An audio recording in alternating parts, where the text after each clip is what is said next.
Nak, belajar yang rajin ya. Nanti besar jadi seperti itu loh, yang banyak uangnya, bisa membangun sekolah, dan kamu bisa jadi orang terhormat, Nak. Ungkapan di atas adalah ilustrasi harapan dan antusiasme para orang tua dalam mendidik anak-anaknya.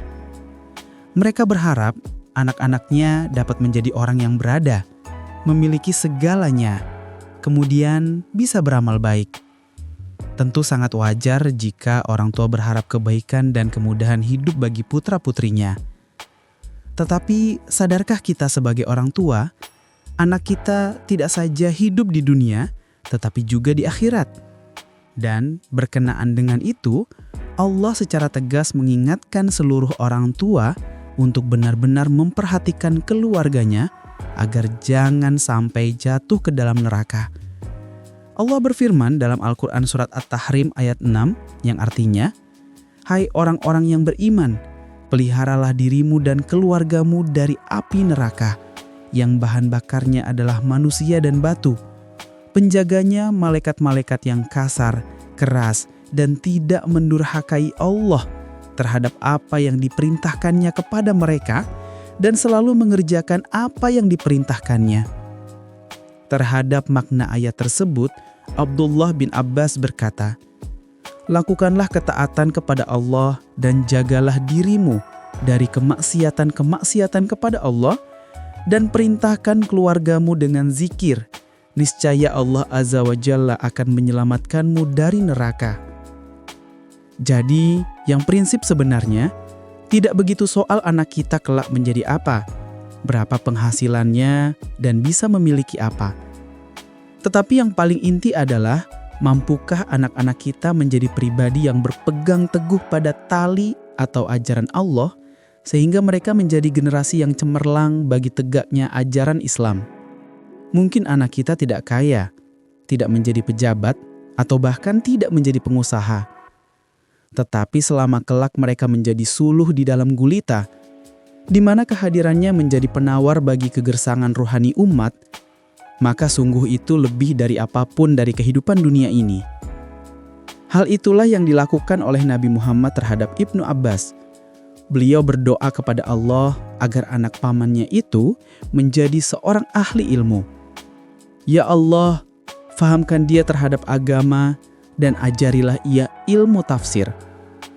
Berkat berkah doa Rasulullah ini, ia menjadi seorang yang pakar dalam tafsir Al-Quran dan pakar dalam ilmu agama lainnya, hingga beliau digelari Habrul Ummah atau ahli ilmu umat. Dengan demikian, bukan perkara mudah mengantarkan anak sampai pada tahap yang demikian. Butuh keuletan dan doa dari orang tua dalam membina anak agar memiliki ilmu dan adab. Sayyidina Ali bin Abi Thalib berpesan, "Berikanlah kepada keluargamu itu ilmu, ajarkan kepada keluargamu itu adab." Lantas, ilmu seperti apa yang dimaksudkan dalam nasihat suami Fatimah Az-Zahra itu? Tentu saja ilmu yang diajarkan oleh Allah kepada Rasulullah, yakni ilmu yang mengantarkan anak mengenal Allah, mengenal Rasulullah, mengenal ajaran Islam, dan ilmu yang mengantarkan hati mereka memiliki ketakwaan kepadanya. Terkait ini ada suatu kisah menarik yang dialami oleh Ibnu Abbas. Ia menceritakan, "Suatu hari saya berada di belakang Nabi. Beliau bersabda, 'Nak, aku ajarkan kepadamu beberapa untai kalimat. Jagalah Allah, niscaya Dia akan menjagamu.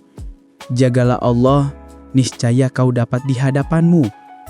Jika engkau hendak meminta, mintalah kepada Allah. Dan jika engkau hendak memohon pertolongan, mohonlah kepada Allah. Ketahuilah, seandainya seluruh umat bersatu untuk memberimu suatu keuntungan, maka hal itu tidak akan kamu peroleh selain dari apa yang telah Allah tetapkan untukmu. Dan andai pun mereka bersatu untuk melakukan sesuatu yang membahayakanmu, maka hal itu tidak akan membahayakanmu, kecuali apa yang telah Allah tetapkan untuk dirimu. Pena telah diangkat, dan lembaran-lembaran telah kering." Hadis riwayat Tirmizi. Menjaga Allah tentulah sebuah kata yang sangat singkat, namun dalam dan luas makna serta implementasinya. Menjaga Allah berarti kita mendorong anak-anak kita mengenal perintah dan larangannya, kemudian mengamalkannya. Menanamkan hal ini tidaklah mudah, sebab jangankan anak-anak, para orang tua pun tidak sedikit yang goyang keimanannya karena satu dan lain hal. Tetapi bagaimanapun beratnya, tetaplah berupaya dan terus tanamkan kepada putra-putri kita. Sampaikan bahwa kelak akan ada kebahagiaan yang menyapa kehidupannya. Allah berkata di dalam surat Qaf ayat 32 yang artinya, kepada mereka dikatakan, inilah nikmat yang dijanjikan kepadamu, kepada setiap hamba yang senantiasa bertaubat dan menjaga segala peraturan-peraturannya. Sisi yang paling penting ditanamkan kepada anak-anak agar mereka selamat dari neraka adalah mengenalkan kepada mereka perkara-perkara yang sangat Allah benci, yakni kemusyrikan, yang di dalam Al-Quran disebut dengan az-zulmun ad-dabin, artinya kedoliman yang besar. Rasulullah bersabda, hak Allah atas hambanya adalah beribadah hanya kepadanya dan tidak menyekutukannya. Hadis riwayat Bukhari. Dan secara operasional, hal ini dapat dirujuk pada apa yang ditegaskan oleh Nabi, bahwa apabila siapapun mampu menjaganya dengan baik, niscaya surga akan menjadi tempatnya. Rasulullah bersabda, jika kalian bisa menjamin 6 hal, maka akan aku jamin kalian masuk surga. Pertama, jujurlah dalam berucap. Kedua, tepatilah janjimu. 3, tunaikan amanatmu. 4, jaga kemaluanmu. 5, tundukkan pandanganmu. 6, jaga perbuatanmu. Hadis riwayat Al-Hakim. Pada akhirnya kita akan menyadari sebagai orang tua bahwa yang terpenting di dalam kehidupan ini adalah penjagaan Allah atas kehidupan dan keimanan putra-putri kita. Dan untuk sampai pada tahap Allah tersebut, kita selaku orang tua harus berjuang mengantarkan mereka ke surga. Hal itulah yang diteladankan oleh Nabi Yakub kepada putranya Nabi Yusuf, di mana sekalipun hidup penuh dengan derita, ia tetap menjaga Allah sampai Allah pun menjaganya dari rusaknya iman dan kehinaan. Allah berkata, demikianlah kami palingkan Yusuf dari keburukan dan kekejian. Sungguh dia terasuk dari hamba kami yang terpilih. Surat Yusuf ayat 24. Allahu a'lam, semoga bermanfaat. Diangkat dari artikel di majalah Hidayatullah, karya Ustadz Imam Nawawi, Dewan Pengurus Pusat Hidayatullah. Terima kasih bagi yang sudah like, komen, subscribe, dan share.